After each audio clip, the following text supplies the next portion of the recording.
అరే మిత్రమా, ఇలాంటి ఆరోగ్య వార్తలు మీరు ఎప్పటికప్పుడు తెలుసుకోవాలనుకుంటే మన ఈ ఛానల్ని సబ్స్క్రైబ్ చేసుకుని బెల్ ఐకాన్ని గట్టిగా కొట్టే. నడుము నుంచి పాదాల వరకు తీవ్రమైన నొప్ప. ఆధునిక జీవనశైలిలో నడుము నొప్పి చాలా సాధారణ సమస్యగా మారింది.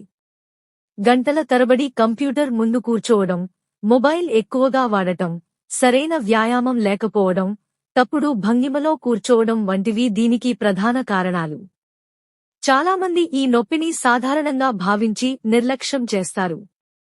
కానీ నొప్పి నడుము నుంచి పిరుదులు, తొడలు, కాళ్ల వరకు వ్యాపిస్తే అది సైటికా సమస్య కావచ్చు. సైటికా లక్షణాలు. సైటికా అనేది వెన్నుపూసలోని సైటిక్ నరంపై ఒత్తిడి లేదా వాపు వల్ల వస్తుంది. ఈ నరం నడుము కింది భాగం నుంచి పిరుదులు, తొడలు, కాళ్ల వరకు విస్తరించి ఉంటుంది.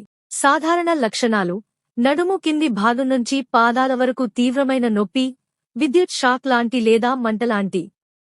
కాళ్లలో తిమ్మిరి, మంట, గుచ్చుకున్నట్లు బాధ. నడవడం, కూర్చోవడం, మెట్లు ఎక్కడం కష్టం. ఎక్కువసేపు కూర్చున్నా లేదా నిలబడినా నొప్పి పెరగడం. కొన్నిసార్లు కాళ్లలో బలహీనత లేదా తిమ్మిరి. ప్రధాన కారణాలు: స్లిప్ డిస్క్, వెన్నుపూస డిస్క్ బయటకు వచ్చడం. తప్పుడు భంగిమలో కూర్చోవడం లేదా నిలబడటం. బరువైన వస్తువులు ఎత్తడం. దీర్ఘకాలిక ఒత్తిడి మరియు లాక్ ఆఫ్ ఎక్సర్సైజ్. వయసు పెరగడం, ఊబకాయం. ఇంట్లో చేయాల్సిన చిట్కాలు: తాత్కాలిక ఉపశమనం కోసం గోరువెచ్చని నీటితో స్నానం లేదా హాట్ వాటర్ బ్యాగ్ వేయడం. సరైన భంగిమలో కూర్చోవడం, నడవడం.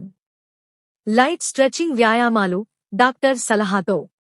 పసుపు పాలు లేదా ఆకుకూరలు, అరటిపండ్లు తినడం. ఎక్కువసేపు ఒకే భంగిమలో కూర్చోకుండా 30 నుంచి 45 వరకు నిమిషాలకొకసారి లేచి నడవడం. ఎప్పుడు డాక్టర్ దగ్గరకు వెళ్ళాలి? నొప్పి 1 నుంచి 2 వారాలు తగ్గకపోతే. కాళ్లలో బలహీనత, తిమ్మిరి ఎక్కువైతే. మూత్ర విసర్జనలో ఇబ్బంది వస్తే. నడవడం కూడా కష్టంగా ఉంటే.